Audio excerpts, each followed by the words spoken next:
Sixers took a heartbreaking loss in the 2019 playoffs to the Toronto Raptors in the second round. This was a great learning experience for Joel Embiid as he looked devastated after the Game 7 loss. Going into the season, the Sixers are going to be going head-to-head with the Bucks in the Eastern Conference, with their only real teams with the championship possibilities coming out of the Eastern Conference. The starting lineup will look like Ben Simmons, Josh Richardson, Tobias Harris, Al Horford, and Joel Embiid. But even this great team has their pros and cons, which I'll be explaining in this video. Things they do great, things they don't do so great, their worries, and things that for a lock they'll be great. It's a very good team, the best team the Sixers have had in a very, very long time. They've been through tanking and things like that, many rookie injuries, but I'm excited for the season. And again, in this video, I'm going to explain the pros and cons of this team, how they can improve, things they're already good at, and where they'll be by the end of the season.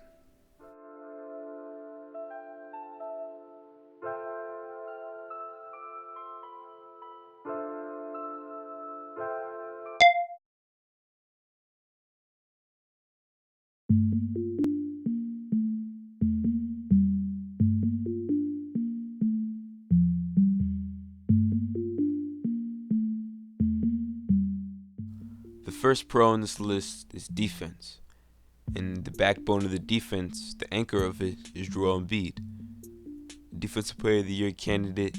It's very hard to score in this guy, and the difference with the Sixers defense on and off the court with Embiid is crazy. He's the backbone of the defense, but he's not the only one on the team. Ben Simmons is a very, very good defender as a 6'10 point guard. Josh Richardson too, shortest player in the lineup at 6'6". Al Horford and Joel Embiid will be the best defensive big man duo in the NBA by far. It's not even close. Tobias Harris is the weak link, but there's enough great defenders around him to really hide him like the Warriors do with Steph Curry. Again, they could be the number one team in the league defensively, no matter how good or bad their season goes, just because of all the length and matchup problems they have right off the bat. Joel Embiid is obviously the best player on the Sixers, the star of the team. In any Sixers championship aspirations, start and end with Joel Embiid. He's the forefront of the offense and the defense. More importantly, his health is a deciding factor in the Sixers' play this year and going forward. If he wants to step into that superstar role for the Sixers, he has to be available all of the time.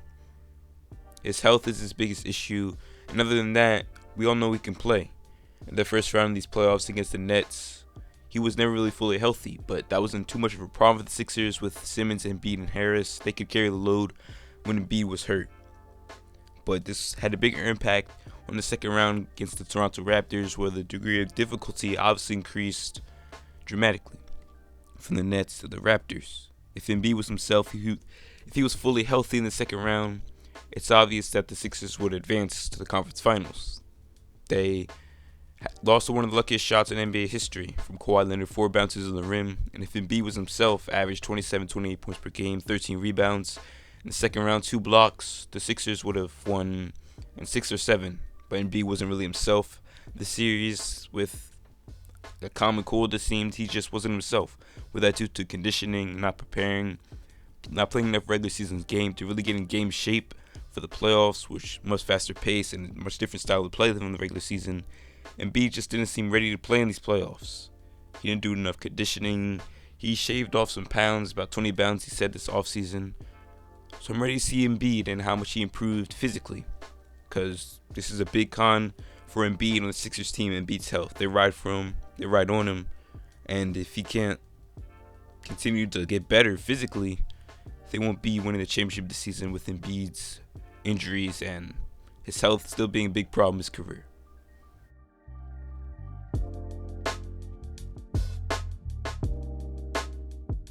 Second positive on this list in this video is Ben Simmons and his development going forward. The Sixers just extended him, which is a great decision and an obvious one. Once he gets his jump shot, which is a very drastic change, it's going to take a lot of time. But once he can shoot consistently, the sky's the limit. He's literally good at everything else besides shooting. He could drive. He could pass the ball, obviously averaging 8 assists. He's 6'10 point guard. He could play defense. He could rebound.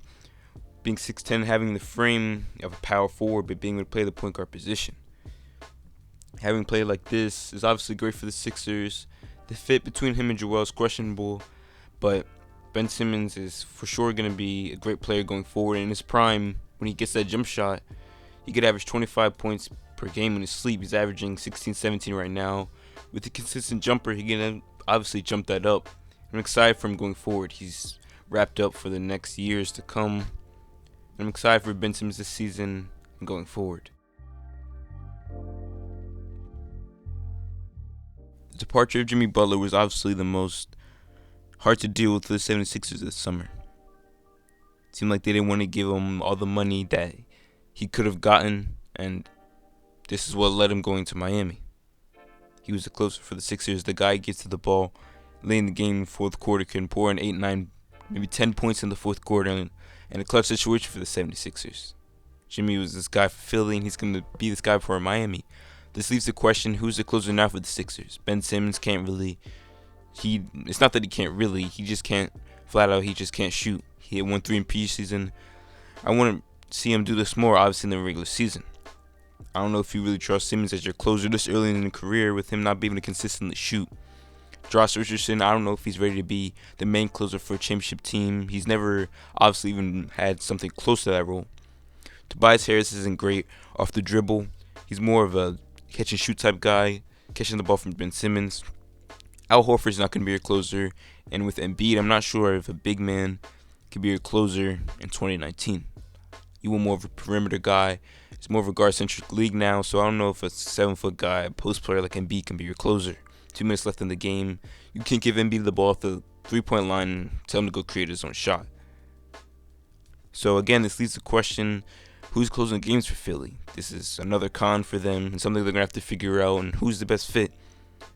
My opinion is either going to be Simmons or Josh Richardson. Simmons because of his handles. Josh Richardson as some off-ball movement. He can create for himself. He can shoot the ball defensively. So the Sixers are going to have to figure out who's going to fill that fourth quarter role that Jimmy felt, or if it's just going to be they're going to use all 5 weapons on the court. We'll just see how they play this out the season in the fourth quarter. Losing Jimmy Butler for Philly was a big L, and we'll see how they recover from it. It's only really a 2-team race in the Eastern Conference for a finals run, with Kawhi Leonard leaving the Toronto Raptors. The East is very, very top-heavy, with 2 teams at the top being the Milwaukee Bucks and the Philadelphia 76ers.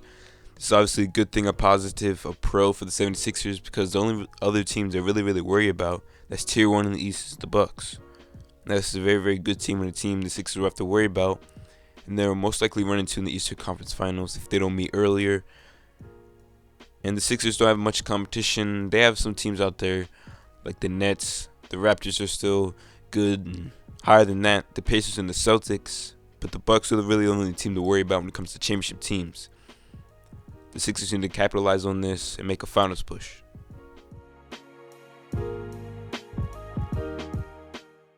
The last con of this video is the questionable fit between Ben Simmons and Joel Embiid.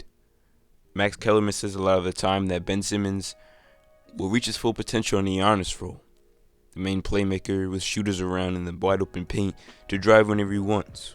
I could definitely see what Max Kellerman means by this, and the fit between Embiid and Simmons might not be the perfect match. Embiid needs the space to work down low, to ISO in the post, and when Embiid's ISOing in the post, Ben Simmons obviously can't score down there with Embiid's man and Simmons' man down there to stop him. This fit will be interesting to see going forward. And if Ben Simmons shoots, it will help, obviously, his own game and Joel Embiid's game out.